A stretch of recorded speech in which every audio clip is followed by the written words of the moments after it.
Hello বন্ধুরা, কেমন আছো? আশা করি তোমরা ভালো আছো। আজকে আবারও একটা নার্সিং রিলেটেড ভিডিও নিয়ে হাজির হয়েছি। তোমরা অনেকেই কমেন্ট করেছিলে ইন্টারভিউ কবে হবে। আজকে এই ভিডিওর মাধ্যমে তোমাদের বলার চেষ্টা করব তোমাদের ইন্টারভিউ কবে হবে, কোন মাসে হবে, ঠিক আছে?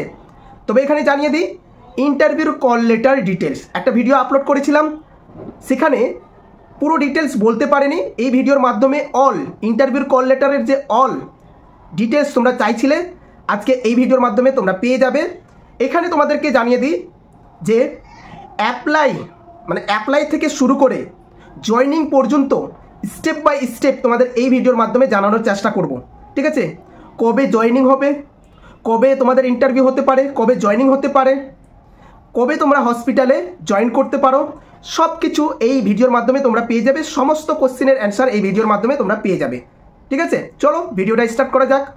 দেখো, এখানে কিছু আমি তোমাদের দেখে দেখে বলার চেষ্টা করব, ঠিক আছে? কিছু মনে করো না, চাইলে এই যে পিডিএফটা এটা তোমাদের গ্রুপে শেয়ার করে দেবো, ঠিক আছে?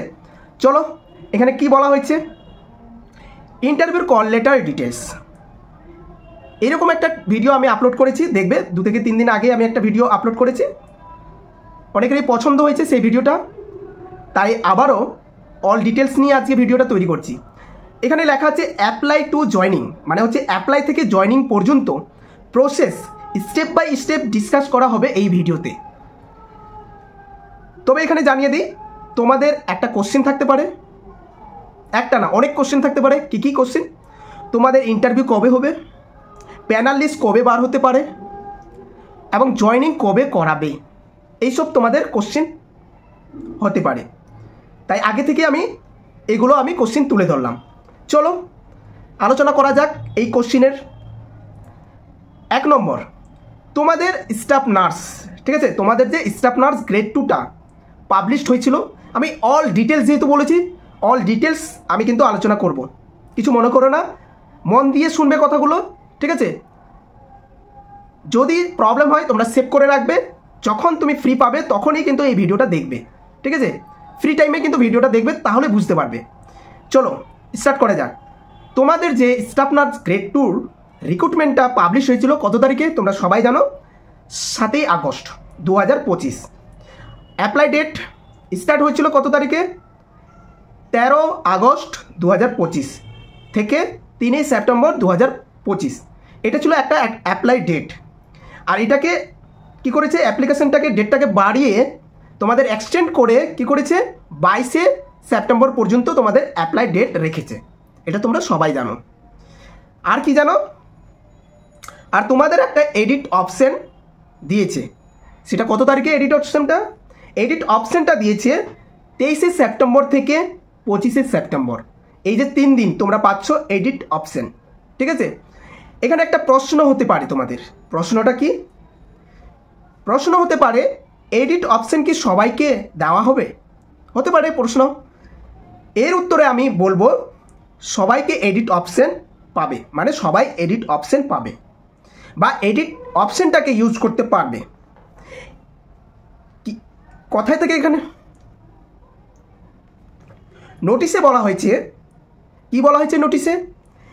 এগুলো ছাড়া, মানে অ্যাকসেপ্ট নাম, date of birth, mobile number, email ID, এইসব ছাড়া, মানে এগুলো এডিট করতে পারবে না।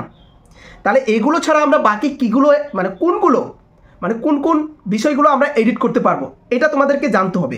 কোনগুলো? এখানে বলা হয়েছে যে মডিফাই এনি ইনফরমেশন। এখানে বলেছে যে কোনো তথ্য সংশোধন, যেমন হচ্ছে তোমার কোনো কিছু ভুল হয়েছে, কারেকশন করতে হবে, নামের ভুল, জায়গার নামের ভুল, অ্যাড্রেস ভুল, এগুলো তুমি সংশোধন করতে পারবে। আরেকটা কি তুমি এডিট করতে পারবে? Delete any submitted documents. ধরো তুমি কোনো ডকুমেন্টস সাবমিট করেছো, তোমার ডিলেট হয়ে গেছে, তুমি যখন দেখছো, চেক করছো, সেখানে ডিলেট দেখাচ্ছে, সেখানে দেখাচ্ছে না, তাহলে তুমি সেই অপশানটা তুমি ইউজ করতে পারবে। মানে ডিলেট যদি ডকুমেন্টস হয়ে যায়, তোমার ডকুমেন্টস যদি ডিলেট হয়ে যায়, সেই ক্ষেত্রে তুমি কিন্তু এডিট করতে পারবে। আর আপলোড এনি এডিশনাল ডকুমেন্টস, যেটা আগেও বললো, ঠিক আছে? বলা হলো যে তোমার কোনো ডকুমেন্টস যদি আপলোড করতে মিস হয় কোনো এডিশনাল, যেমন হচ্ছে যেটা বলেছে যে কারো রেজিস্ট্রেশনটা আপলোড করেছো কিন্তু তার সাথে সাথে মার্কশিটগুলো আপলোড করা হয়নি, কেউ আবার মার্কশিটগুলো আপলোড করেছো কিন্তু তার সাথে সার্টিফিকেটটা আপলোড করা হয়নি, এইচএসের মার্কশিটটা দিয়েছো কিন্তু সার্টিফিকেটটা তুমি দাওনি, এই যে এগুলো যদি ভুল থাকে তাহলে তুমি এডিট অপশানে ইউজ করতে পারবে, তুমি এডিট করতে পারবে। তাহলে আমি 3টা কারণ বললাম, যে কোনো তথ্য সংশোধন করতে পারবে, কোনো ডকুমেন্টস যদি ডিলিট হয়ে যায় সেটা এডিট করতে পারবে, তোমার যদি এডিশনাল কোনো আপলোড করা হয় না, মানে কোনো ডকুমেন্টস আপলোড করা হয়নি সেগুলো তুমি আপলোড করতে পারবে। যেমন যাদের ওবিসি, বিশেষ করে এখানে কেন এডিটের অপশান দিয়েছে জানো? ওবিসির জন্য, তারও জানে যে ওবিসিটা বেশিরভাগে আপলোড করেনি ঠিকঠাক, আর এর মধ্যে কিন্তু সবাই ওবিসি অলরেডি করে নিয়েছো, তো তার জন্য বিশেষ করে এই এডিটের অপশানটা যে 23 তারিখ 24 তারিখ 25 তারিখ এতটা লেট করে দিয়েছে এই যে ওবিসির কারণে, ঠিক আছে, যেন তোমরা সঠিকভাবে আপলোড করতে পারো। চলো এটা তোমাদের জানিয়ে দিলাম। এখানে বলা হয়েছে যে এডিট অপশান শুধুমাত্র একবার, যেটা বললাম একবার তোমরা ব্যবহার করতে পারবে, বারবার নয়, একবার এডিট করলাম আবার এডিট করতে পারবো এরকম না, শুধুমাত্র একবার এডিট করে যদি সাবমিট করে দাও, রিসাবমিট করে দাও, তাহলে আর কিন্তু আর পারবে না এডিট করতে। যখন তুমি এডিট করবে ঠিকঠাক এডিট করে তারপরে রিসাবমিট করবে। ওকে, চলো নেক্সট তোমাদেরকে জানিয়ে দিই। এবার চলে আসি কি ডকুমেন্টস ভেরিফিকেশন, খুব ইম্পর্টেন্ট টপিক ডকুমেন্টস ভেরিফিকেশন। এখানে তোমাদের প্রশ্ন হতে পারে ডকুমেন্টস ভেরিফিকেশন কিভাবে হবে, কবে হবে, ঠিক আছে, কিভাবে হবে, কবে হবে। এর উত্তরে আমি বলবো ডকুমেন্টস ভেরিফিকেশন অনলাইনের মাধ্যমে হবে, আর ভেরিফিকেশনটা স্টার্ট হবে পুজোর পর থেকে। পুজোর পর থেকে তোমাদের ভেরিফিকেশনটা স্টার্ট হবে, ঠিক আছে, দুর্গাপুজোতে। কারণ হচ্ছে দুর্গাপুজোতে তোমাদের কিন্তু ছুটি থাকে, মানে সব অফিস কিন্তু ছুটি থাকে, সেই সময় কিন্তু ভেরিফিকেশন হয় না। আর দুর্গাপুজো, আমি যদি পুজো ধরি, লাস্ট কালী পুজো যদি ধরি, তাহলে দেখবে তোমরা অক্টোবর মাস কিন্তু কালী পুজো থাকছে, তাহলে আমি অক্টোবর মাসটা কিন্তু ছুটি ধরলাম, নভেম্বর মাসটা তোমাদের কিন্তু ভেরিফিকেশনটা স্টার্ট হয়ে যাবে। তাহলে তোমরা জানলে অনলাইনের মাধ্যমে তোমাদের ভেরিফিকেশন হবে, ঠিক আছে, তারা অনলাইনে যাচাই করবে তোমাদের ডকুমেন্টসগুলো। 2 নম্বর হচ্ছে তোমাদের নভেম্বরের দিকে তোমাদের ভেরিফিকেশনটা কমপ্লিট করাবে। এইবার টপিক চলে আসছি ইন্টারভিউ, ঠিক আছে, এবারে আমরা ইন্টারভিউতে চলে আসলাম। এখানে তোমাদের প্রশ্ন হতে পারে ইন্টারভিউ কবে হবে, ইন্টারভিউর কল লেটার, অল ডিটেলস, এইসব তোমরা কোশ্চিন করেছো। ইন্টারভিউ কবে হবে এটা বলার আগে, ইন্টারভিউ তোমাদের কবে হবে সেটা জানানোর আগে প্রিভিয়াস 2 বছরের রিক্রুটমেন্টের কিছু তথ্য জানাবো, ঠিক আছে, 2 বছরের আগে কিছু তোমাদের তথ্য জানিয়ে দিব। কি দেখো, তোমরা জানো স্টাফ নার্স গ্রেড 2 রিক্রুটমেন্ট 2021-এ, আরও আগে আমি তথ্যগুলো কালেক্ট করেছি, সেটা আমি আলোচনা করব না, 2 বছরের আলোচনা করলেই অনেক, কারণ হচ্ছে ভিডিওটা অনেকটা বড় হয়ে যাচ্ছে, তার জন্য 2 ইয়ার্স, প্রিভিয়াস 2 ইয়ার্স। আচ্ছা, স্টাফ নার্স গ্রেড 2 রিক্রুটমেন্ট 2021-এ পাবলিশ হয়েছিল, ভালো করে শুনবে কেন আমি এগুলো তথ্য দিচ্ছি। পাবলিশ হয়েছিল 2 নভেম্বর 2021, আর এর অ্যাপ্লিকেশন স্টার্ট হয়েছিল কত, 3 নভেম্বর 2021-এ।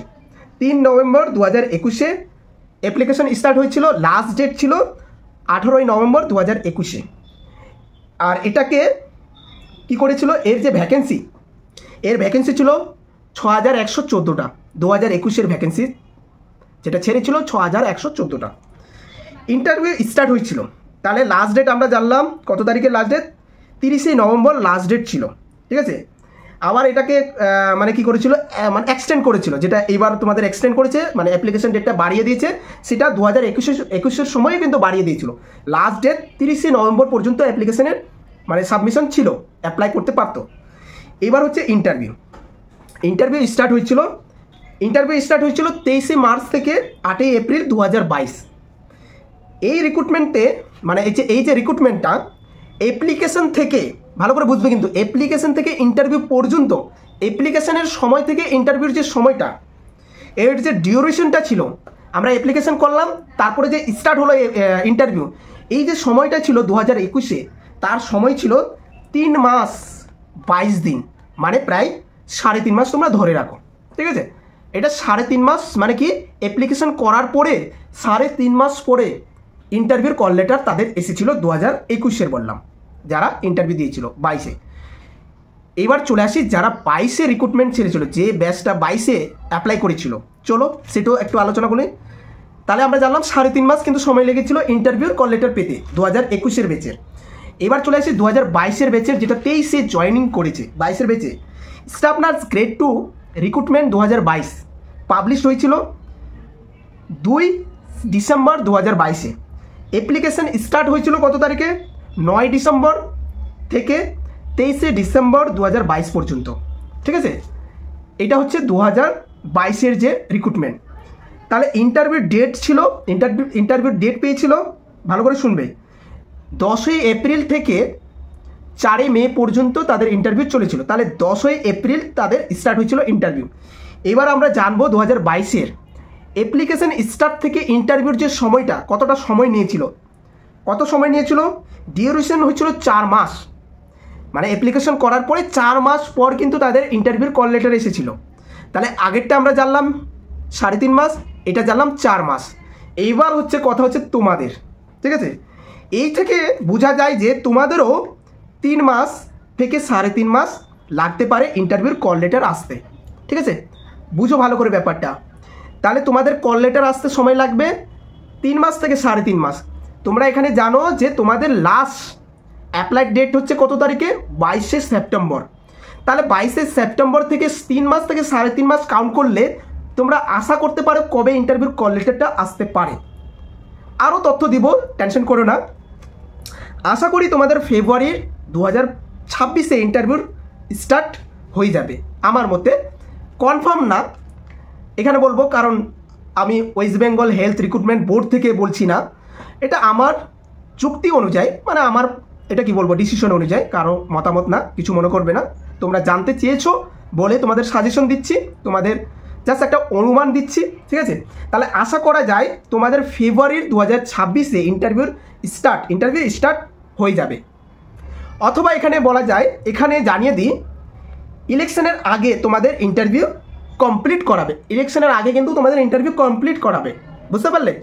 তোমরা জানো ইলেকশন কবে হতে পারে, মার্চ থেকে এপ্রিলের মধ্যে কিন্তু ইলেকশন হতে পারে, মানে 2026-এর মার্চ থেকে এপ্রিল, মানে এক্সাক্ট ডেটটা দেওয়া এখনও হয়নি বা কোন মাসে, তবে একটা অনুমান যেটা জানা গেছে মার্চ থেকে এপ্রিলের মধ্যে, ঠিক আছে। এবার চলে আসি ইন্টারভিউর কল লেটার। তাহলে সব কিছু তোমরা পেয়ে গেলে এই ভিডিওর মাধ্যমে। তোমরা যতগুলো কোশ্চেন করেছিলে সব ডিটেলস পেয়ে গেছো, তথ্য মানে কি বলবো, যুক্তি সহকারে যেটা বলা যায়। এবার চলে আসি ইন্টারভিউর কল লেটারে। এইখানে প্রশ্ন হতে পারে, কোথায় ইন্টারভিউর কল লেটার ডাউনলোড করব। সবাই কি ইন্টারভিউর কল লেটার ডাউনলোড করতে পারবে, কারা করতে পারবে, কোশ্চেন হতে পারে। এর উত্তরে আমি কি বলবো, যাদের অ্যাপ্লিকেশনটা সাকসেসফুল, ভেরিফিকেশন করার পরে সাকসেসফুল হবে, শুধুমাত্র তারাই কিন্তু ইন্টারভিউ অ্যাটেন্ড করতে পারবে, বাকিরা কিন্তু পারবে না। যাদের রিজেক্ট তারা কিন্তু পারবে না, যাদের মানে পুরোপুরি রিজেক্ট ক্যান্সেল তারা কিন্তু পারবে না, ওকে। এবার কথা হচ্ছে ডাউনলোড করার পরে কি করতে হবে, এটা নিয়ে ভিডিও আমি অলরেডি বানিয়ে দিয়েছি। তোমরা চাইলে আমার এই চ্যানেলের মধ্যে, মানে আমার চ্যানেলে আছে, আমি ডিসক্রিপশনে দিয়ে দিব সেই লিঙ্কটা, কী করতে হবে, কিভাবে তোমরা প্রিপারেশন নেবে, তোমরা সেই ভিডিওটা দেখবে, অবশ্যই তোমাদের হেল্পফুল হবে। তো আশা করি বুঝতে পেরেছো যে মানে কবে তোমাদের ইন্টারভিউ হবে, কিভাবে হবে, ঠিক আছে। তো ভিডিওগুলো ভালো লাগলে অবশ্যই লাইক করবে। যারা এখনও আমার চ্যানেলটাকে সাবস্ক্রাইব করোনি, চ্যানেলটাকে সাবস্ক্রাইব করে রাখবে, লাইক করতে ভুলবে না। এখানে জানিয়ে দিই, তোমাদের লাইকের উপরে আমার কিন্তু ভিডিও তৈরি করা, তোমরা লাইক করবে, আমি ভিডিও বানাবো, ঠিক আছে। আর হ্যাঁ, তোমরা কমেন্ট করে জানাবে নেক্সট ভিডিও তোমরা কোন টপিকের উপরে চাও, ইন্টারভিউ রিলেটেড না আদার্স কোনো ইনফরমেশন, ঠিক আছে। ভালো থাকবে, সুস্থ থাকবে, দেখা হচ্ছে পরবর্তী একটা নার্সিং রিলেটেড ভিডিও নিয়ে।